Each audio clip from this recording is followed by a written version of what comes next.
With that, I'd like to introduce our two class presidents, Sarah Greer and Alyssa Samplin.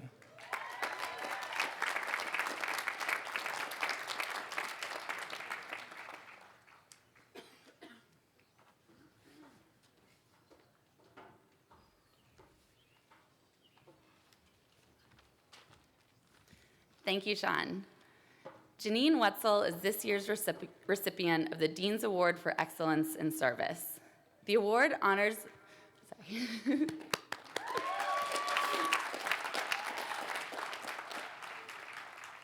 The award honors a graduating student who has made distinctive and exceptional contributions to the Stanford Law community. Janine's participation in numerous Justice Bus trips in which students assist low-income clients with their legal needs is just one example of her strong commitment to public service. She has been an active member of the Stanford Law Review, the Black Law Students Association, and a dedicated participant in the education and prosecution clinics. Janine has enriched the Stanford Law community by bringing an infectious enthusiasm and a positive outlook to all of her academic and extracurricular endeavors. Next year, she will be clerking for the Honorable Justice Alan Page on the Minnesota Supreme Court. Please join me in congratulating her.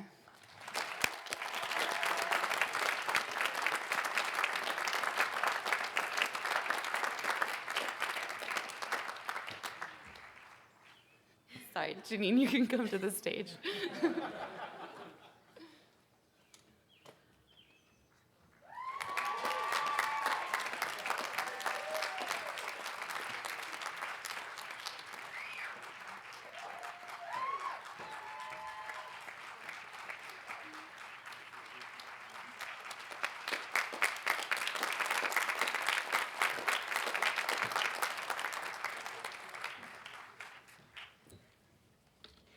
It is my pleasure to present the 2011 Staff Appreciation Award to Catherine Glaze. Kathy's work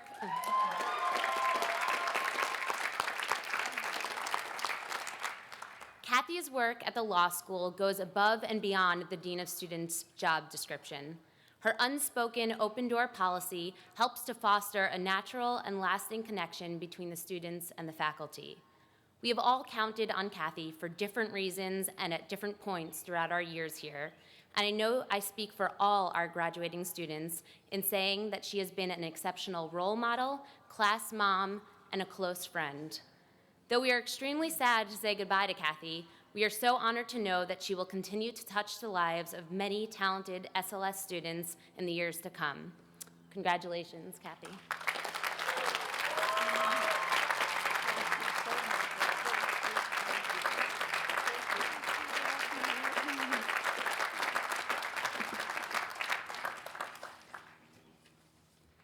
Professor George Fisher is this year's winner of the John Bingham Hurlbut Award for Excellence in Teaching.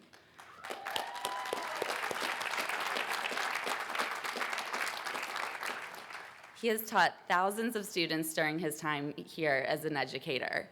To our class, he has been an evidence law guru and the dedicated co-director of the Criminal Prosecution Clinic.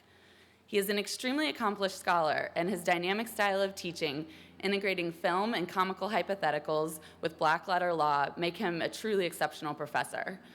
Above all, Professor Fisher cares about his students' academic experiences and strives to ensure that his teaching style creates the most effective learning environment for his classes. If that wasn't enough to convince you of his extraordinary talent, Professor Fisher is the 3-time award winner of the Excellence in Teaching Award. He has received the accolade each year he has been eligible. Please join me in warmly thanking Professor Fisher for his memorable contributions to the Stanford Law community.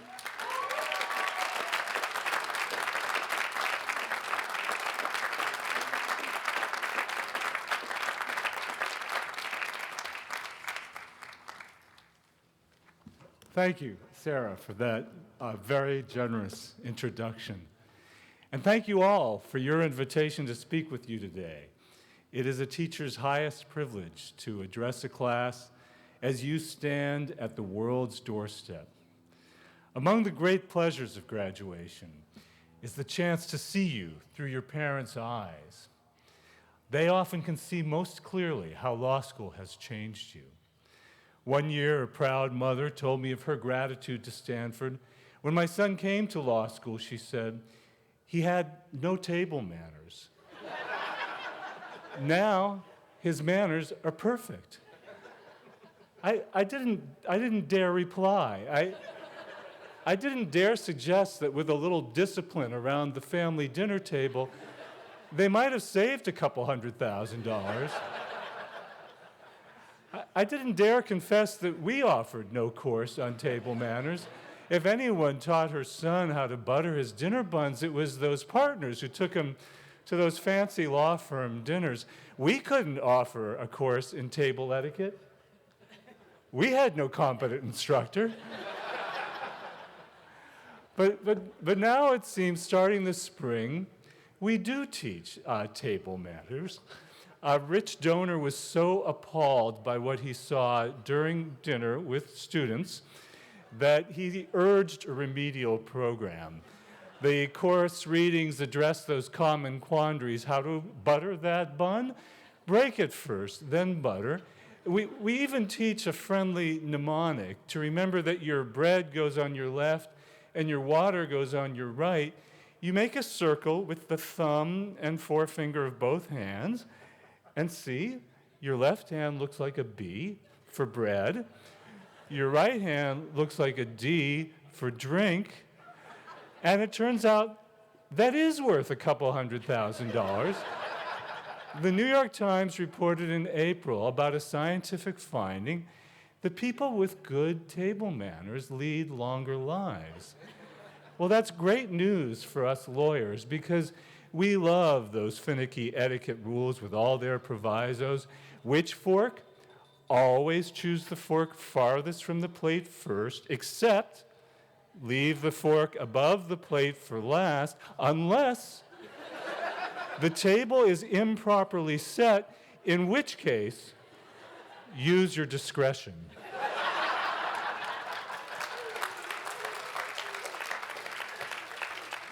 We love that sort of thing. We should live forever. Well, sadly, though, it turns out that the Times magnified the role of table manners. A scientific study that lasted 80 years did seek the childhood trait that best predicts longer lives. The answer was not exactly table manners, but something related, what the researchers call conscientiousness. Now, conscientious people may have good table manners. They live longer because they wear seat belts, they never smoke or get drunk, and they take their medicines. Well, in law, as in life, conscientiousness is a measure of merit. Conscientious lawyering in part means competent lawyering, returning calls before dinner, proofreading briefs before bed. These tasks are a slog, but that they are the easy part of conscientious lawyering. The hard part is showing the courage of conscience, the courage to do right as you see the right. I know you to be women and men of sound conscience. You are as decent, as honest, and as honestly self-critical as any group we could assemble. But do you have the courage of conscience? The courage to resist pressures, however great or subtle, to ignore the inconvenient commands of your conscience? When I look back at my early years as a Massachusetts prosecutor, I see with regret and some pain that I sometimes lacked the courage of conscience. I sometimes yielded to the contrary commands of my superiors, my pride, or my ambitions. I regret one case, my first homicide prosecution, most of all. A prosecutor's first homicide marks a coming of age. It's the prosecutor's transition from petty case punk to superior court somebody. Now, that first homicide isn't typically a chainsaw massacre. Typically, it's an unintentional homicide, often involving a car. The charge in my case was negligent motor vehicle homicide, and that charge meant exactly what it said. All I needed to prove was negligent driving that caused death. I didn't need to prove intent or even recklessness or even gross negligence. Simple negligence would do. But a man had died, and conviction carried serious costs for the defendant, the risk of imprisonment and the certainty of a 10-year loss of driver's license. The facts were desperately sad.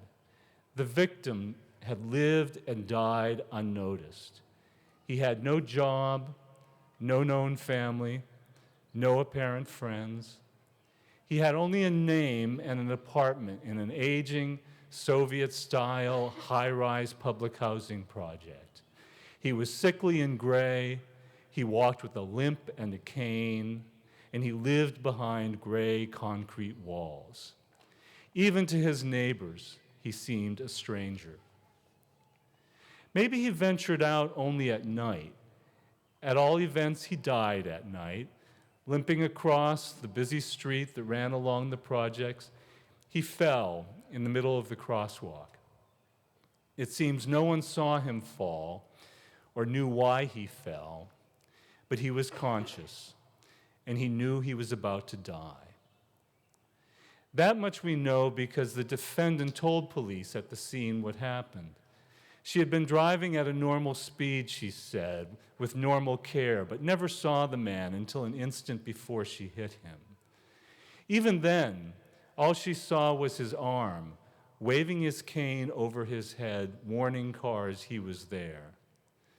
By the time she saw the man's cane, it was far too late to stop. All this she told the police after they arrived on the scene. Then, having answered their questions, she walked to the side of the road, doubled over, and vomited. Her teenage son, who had been riding next to her, looked on. The defendant didn't vomit because she was drunk. The police saw no sign of heavy drinking. They did not charge her with drunk driving. They did not question her account that she drank a single beer while spending the evening with friends. She vomited for a different reason, because her horror at having killed a man found no expression in words. Those were the facts when the case arrived on my desk. It was a homicide, my first. And I knew I could prove the charge. Cars must yield to pedestrians in crosswalks, whether walking or fallen down, whether in broad daylight or in pitch darkness. The defendant's own words convicted her. Yes, some jurors would resist this result. She suffered enough, they'd say, and there but for God's grace goes any of us. But the judge would instruct jurors they must decide the case on the facts and the law. The facts and the law compelled conviction. In the end, I felt sure, jurors would agree. Yet I did not want to prosecute her.